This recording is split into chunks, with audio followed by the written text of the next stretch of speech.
नमस्कार, आप देख रहे हैं आवाज इंडिया, देश की भरोसेमंद आवाज। और मैं हूं इशिता चक्रवर्ती।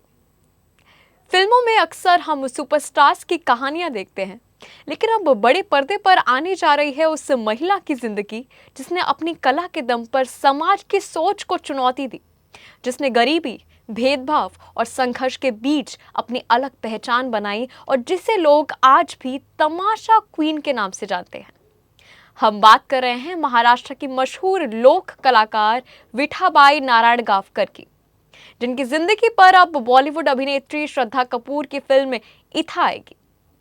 समझते हैं इस महान व्यक्ति को इस खास रिपोर्ट में।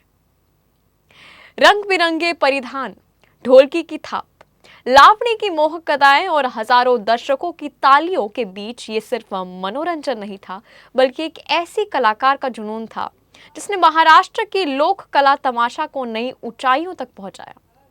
विठाबाई नारायणगावकर का जन्म एक साधारण कलाकार परिवार में हुआ। बचपन से ही उन्होंने मंच पर कदम रखा और कम उम्र में ही अपनी प्रतिभा से लोगों का दिल जीत लिया। लेकिन सफलता का यह सफर आसान नहीं था। आर्थिक तंगी, पारिवारिक जिम्मेदारियां, समाज की आलोचनाएं और महिलाओं के प्रति भेदभाव, इन सभी मुश्किलों का सामना करते हुए विठाबाई ने कभी हार नहीं मानी। उन्होंने मंच को ही अपना जीवन बना लिया और अपनी कला के दम पर देश भर में पहचान बनाई। आज विठाबाई को महाराष्ट्र की तमाशा क्वीन कहा जाता है। उन्होंने हजारों मंचीय प्रस्तुतियां दी और लोक कला को नई पहचान दिलाई। उनकी जिंदगी संघर्ष, आत्मविश्वास और कला के प्रति समर्पण की ऐसी मिसाल है जो आने वाली पीढ़ियों को भी प्रेरित करती है।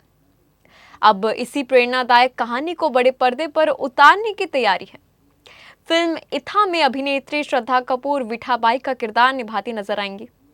बताया जा रहा है कि श्रद्धा इस भूमिका के लिए लावणी, तमाशा और मराठी लोक संस्कृति की विशेष ट्रेनिंग लेंगी ताकि किरदार पूरी तरह वास्तविक लगे।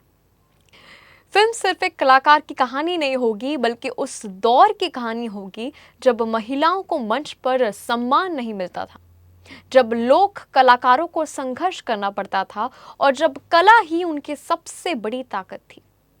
इथा के जरिए दर्शकों को विठाबाई के संघर्ष, सफलता और उनकी विरासत को करीब से जानने का मौका मिलेगा।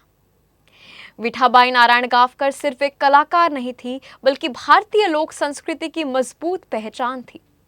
अब उनकी जिंदगी बड़े पर्दे पर आएगी तो नई पीढ़ी भी उस विरासत से रूबरू हो सकेगी जिसने तमाशा जैसी लोक कला को नई पहचान दिलाई। देखना दिलचस्प होगा कि श्रद्धा कपूर इस ऐतिहासिक किरदार को कितनी खूबसूरती और संवेदनशीलता के साथ पर्दे पर उतारती हैं। अब तक के लिए बस इतना ही। अब देखते रहिए आवाज इंडिया, सच्चाई की खोज।